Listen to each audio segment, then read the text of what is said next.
आज का जो हमारा लेक्चर है वो है वैदिक सभ्यता के ऊपर। इससे पहले सिंधु घाटी सभ्यता के लेक्चर हो चुके हैं। जिन्होंने नहीं देखे हो वो देख लीजिएगा, डिस्क्रिप्शन बॉक्स में लिंक प्रोवाइड करा दी गई है। तो चलिए स्टार्ट करते हैं वैदिक काल या वैदिक सभ्यता। दोस्तों होता यूं है, जब सिंधु घाटी सभ्यता का पतन हो जाता है तो एक नई सभ्यता अस्तित्व में आती है, जिसे कि हम वैदिक सभ्यता के नाम से जानते हैं।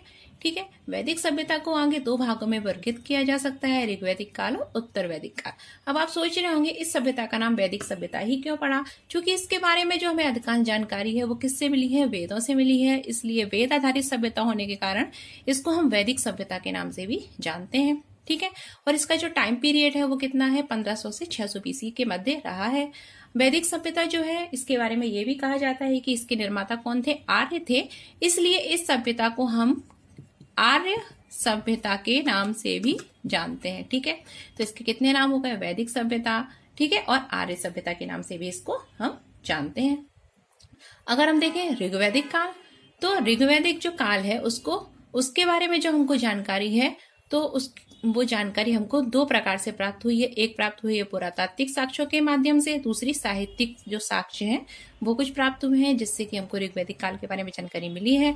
अगर पुरातात्विक साक्ष्य में देखें तो पुरातात्विक साक्ष्य के अंतर्गत चित्रित धूसर मृदभांड यानी मिट्टी के बने हुए बर्तन प्राप्त हुए हैं, पात्र प्राप्त हुए हैं, जिन पर कुछ चित्रकारी है, उसके बारे में हमको जानकारी ऋग्वैदिक काल के बारे में प्राप्त हुई है। इसके अतिरिक्त दो अवलेख हैं, खूब महत्वपूर्ण है, आपको इनके नाम याद रखने हैं, काफी बार परीक्षा में पूछ लिए जाते हैं। जिसमें एक अवलेख जो है वो 1400 बीसी के आसपास का है, जिसे कि हम बोगासकोई अवलेख के रूप में जानते हैं। इस अवलेख में 4 वैदिक देवता जो हैं, जिन्हें कि हम इंद्र, मित्र, वरुण और नशात्य के नाम से जानते हैं, इन 4 वैदिक देवताओं की चर्चा हुई है। होता यूं है कि 2 राजा थे, एक का नाम था हित्ती राजा और दूसरे राजा का नाम था मितान्नी राजा। इन दोनों के मध्य क्या होता है? लड़ाई होती है। और जब देखिए एक ही राजा थे, इनका नाम था हित्ती राजा, और ये दूसरे राजा थे जिनका नाम था मितान्नी राजा। ये थे हित्ती राजा और दूसरे थे मितान्नी राजा। ठीक है, इनके मध्य क्या होता है? लड़ाइयां हो जाती हैं। ठीक है, ये इनकी तलवार, ये इनकी तलवार।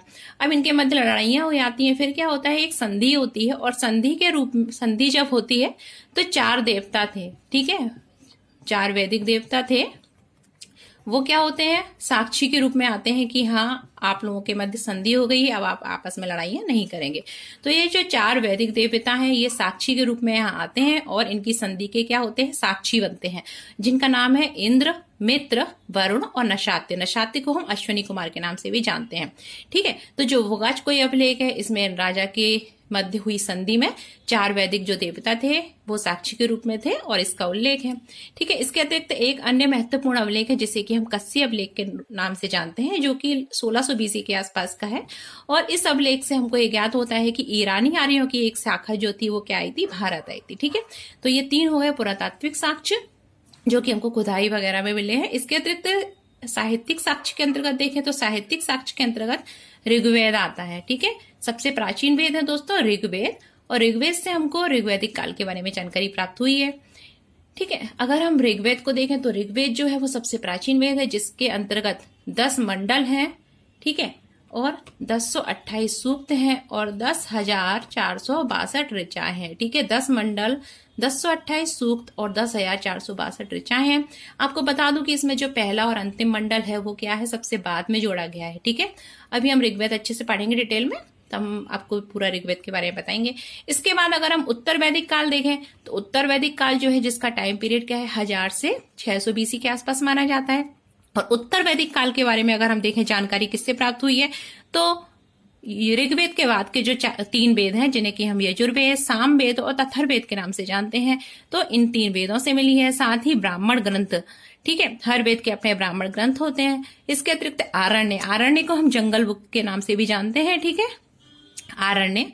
ठीक है, इसके अतिरिक्त उपनिषद जो है, ठीक है, तो ऋग्वेद कि में जानकारी मिलती है ऋग्वैदिक काल के बारे में, वहीं यजुर्वेद, सामवेद, अथर्ववेद, ब्राह्मण ग्रंथ, आरण्य, उपनिषद। ठीक है, ये दर्शन पर बेस्ड होते हैं उपनिषद। ठीक है, तो इन सब से जो जानकारी प्राप्त हुई है वो किस काल के बारे में हुई है? वो हुई है उत्तर वैदिक काल के बारे में। ठीक है, याद रखिएगा, ऋग्वैदिक काल से जो जानकारी प्राप्त हुई है वो ऋग्वैदिक काल के बारे में हुई है। ठीक है, तो ये हो गया जनरल इंट्रोडक्शन। ठीक है, इसके बाद दोस्तों हम देखते हैं कि जो वैदिक सभ्यता थे, मैंने आपको बताया कि वैदिक सभ्यता को हम आर्य सभ्यता भी बोलते हैं क्योंकि इसके निर्माता क्या थे, आर्य थे। ठीक है, तो हम देखते हैं कि भारत में आर्यों का आगमन कैसे होता है। ठीक है, इसके बाद हम देखेंगे कि आर्यों का आगमन, ठीक है, कब हुआ आर्यों का आगमन। तो आर्यों के जो आगमन को लेकर अलग अलग मत हैं, जिसमें से कि जो बाल गंगाधर तिलक कहते हैं वो कहते हैं कि आर्यों का आगमन जो है वो कब हुआ, 6 ईसा पूर्व। ठीक है, बीसी। ठीक है, 6 बीसी में हुआ है। वही मैक्स मूलर जो है उन्होंने आर्यों का जो आगमन का जो तिथि बताई है, मतलब काल बताया है, वो 1500 बीसी के आसपास का बताया है। ठीक है, तो ये विभिन्न मत हैं, जिनमें से अगर सबसे स्पष्ट प्रमाणिक मत है, ठीक है, तो वो किसको माना गया है, मैक्स मूलर। ठीक है, मैक्स मूलर ने जो दिया है 1500 बीसी के आसपास आर्य का आगमन हुआ है, तो ये सबसे, ठीक है, वर्तमान में यही मत स्वीकार्य है। ठीक है, इसको ही स्वीकारा गया है। इसके बाद अगर हम देखें कि आर्य जो थे वो कहाँ से आए थे, उनका मूल स्थान कहाँ क्या था, तो इसको लेकर भी अलग अलग मत हैं। ठीक है, कुछ लोगों ने इनका जो मूल स्थान है वो सेंट्रल एशिया माना, तो किसी ने जर्मनी माना। ठीक है, अगर हम देखें किसी ने उत्तरी ध्रुव, किसी ने तिब्बत, किसी ने गंगा यमुना दोआब क्षेत्र और किसी ने सप्त सिंधु जो क्षेत्र है उसको आर्यों का मूल स्थान माना। इसके अतिरिक्त भी कई हैं, मैंने आपको जो इम्पोर्टेंट है परीक्षा में जो पूछे आते हैं उनके बारे में ही बताया है। तो देखिए, मैक्स मूलर जो है इन्होंने क्या बताया, इन्होंने सेंट्रल या माइनर एशिया बताया। ठीक है, आर्य जो थे वो कहाँ के थे, मूलतः वो थे सेंट्रल एशिया और माइनर एशिया के। ठीक है, इसके बाद एक पेंका साहब थे, जिन्होंने पेंका थे, उन्होंने क्या बताया कि आर्य जो थे वो कहाँ के थे, जर्मनी के थे। ठीक है, इसके अतिरिक्त जो बाल गंगाधर तिलक है जो हमारे भारत के ही हैं, ठीक है, इन्होंने बताया कि आर्य जो थे वो कहाँ से आए, उनका जो मूल स्थान था वो क्या था, उत्तरी ध्रुव। ठीक है, उत्तरी ध्रुव उनका मूल स्थान था आर्यों का। वहीं स्वामी दयानंद सरस्वती जो थे उन्होंने अपनी जो उनकी एक पुस्तक थी जिसको कि हम सत्यार्थ प्रकाश के नाम से जानते हैं, याद रखिएगा कि स्वामी दयानंद सरस्वती की एक बुक थी जिसका नाम था सत्यार्थ प्रकाश। ठीक है, क्या नाम था, सत्यार्थ प्रकाश। इस बुक में उन्होंने बताया कि जो आर्य थे वो कहाँ से आए, तिब्बत से आए। वहीं गंगानाथ झा, ये भी महत्वपूर्ण है काफी, याद रखिएगा, गंगानाथ झा ने कहा कि आर्यों का जो मूल स्थान था वो क्या था, गंगा यमुना दोआब क्षेत्र, जिसको कि हम ब्रह्मर्षि क्षेत्र के नाम से भी जानते हैं। ठीक है, ब्रह्मर्षि देश जो है, गंगा यमुना दोआब क्षेत्र, यह आर्यों का मूल स्थान था। वहीं अगर हम अविनाश चंद्र दास की बात करें तो अविनाश चंद्र दास ने जो सप्त सिंधु प्रदेश है, ठीक है, सप्त सिंधु जो प्रदेश है मतलब 7 नदियों का क्षेत्र है, ठीक है, तो इसे आर्यों का मूल स्थान माना है। ठीक है, तो इनको लेकर मतभेद है, लेकिन अगर हम देखें इसमें सबसे स्पष्ट जो मतलब अगर किसी को माना गया है तो वो है जो आल्पस पर्वत है। आप लोगों ने अगर जियोग्राफी पढ़ी होगी तो आल्पस पर्वत के बारे में सुना होगा।